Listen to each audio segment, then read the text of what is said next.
Here's the right posture. Deep breathing.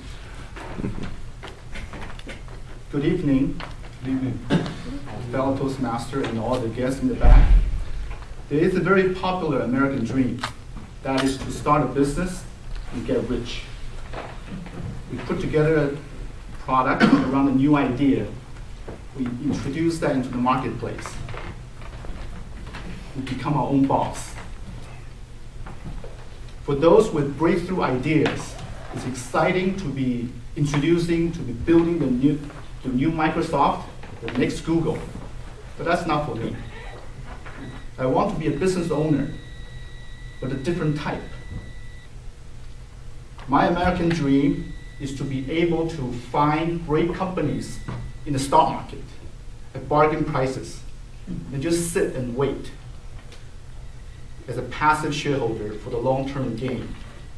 Now, there are three reasons why I feel a passive shareholder can do better than an active owner-manager. Reason number one, it's much easier to find great companies in the stock market than to create new ones from scratch. Competition is very intense on the street. It's extremely difficult for a new company to find a new niche, a new way to create profits, to defend the profits, and to grow them over time. An example from my experience, I once owned some stores in the malls. It's extremely difficult to grow sales. Good locations were hard to come by. With flat sales and the rents going up every year, labor going up every year, the profit was just going down like this. Forever. It's a horrible business. It's a mediocre business, but it's an average business. Most businesses are average out there. Now, great companies in the stock market everywhere. Companies like Coca-Cola, Procter & Gamble, Goldman Sachs. Those companies with track record going back 50 years, 100 years. Established distribution, great brands, outstanding culture, all those advantages that will take them well into the future. And we can become part owner of those companies. But of course the question is, how much do we pay for that part ownership? Nobody wants to overpay. So this leads me to the second reason that I want to be a passive shareholder instead of an entrepreneur. Great companies can go on sale in the stock market. We can have them on the cheap.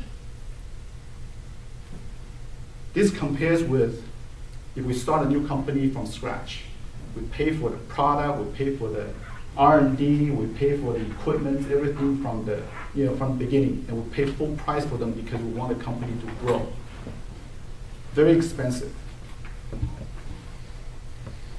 But if we buy those companies in the stock market, because the stock market tends to be very volatile, very emotional, we get to buy those great companies when the companies got shot by some short-term problems. Now let me give you one example. A few years ago, I was offered to buy into a small private bank that my friend was starting. And the price I had to pay was a book price, which my friend was, he had to pay that book price too. So it's 100% of the book. It's the equity of the bank. It's how much it cost him to build a bank. So I was offered the opportunity to become part owner and probably work in the bank too. I didn't have the stomach for it, so I turned it down. A few years later, early this year, I was able to buy into Bank of America where the market was crashing. And the price I paid was 20% of the book. Now 20%. A few years back, I was offered to buy a small private bank for 100% of the book. And now I was offered, but I was offered by the Mr. Market. Stock market offered me this opportunity to buy into a great bank at 20%. So in essence, I was able to become a part owner of a much better company at 1/5 the cost. 20% divided into 100%, 1/5 the cost. So that is the opportunity that we get from the stock market. Number three, risk management. We don't want to lose money. Starting a new business is very risky. Based on statistics, 70% of new companies fail, disappear 10 years after they start. Now, Unfortunately, also, a lot of entrepreneurs put most of their lifetime savings into the new ventures. No diversification, huge bet, and potential for big loss. Now, for me, I would prefer to buy into a portfolio, a well-diversified portfolio of established companies, secure companies. Buy them with patience. Buy great companies across all the industries. Over time, so I can pick them up on the bottom. So the diversification reduces risk, and the bargain prices that I picked up those companies provide that extra protection on the bottom. Let me summarize my American dream in one simple sentence. Buy great American companies on the cheap at bargain prices. Sit and wait for the long term. This type of passive business ownership, not spectacular, but it's also the way that Warren Buffett built his fortune. Mr.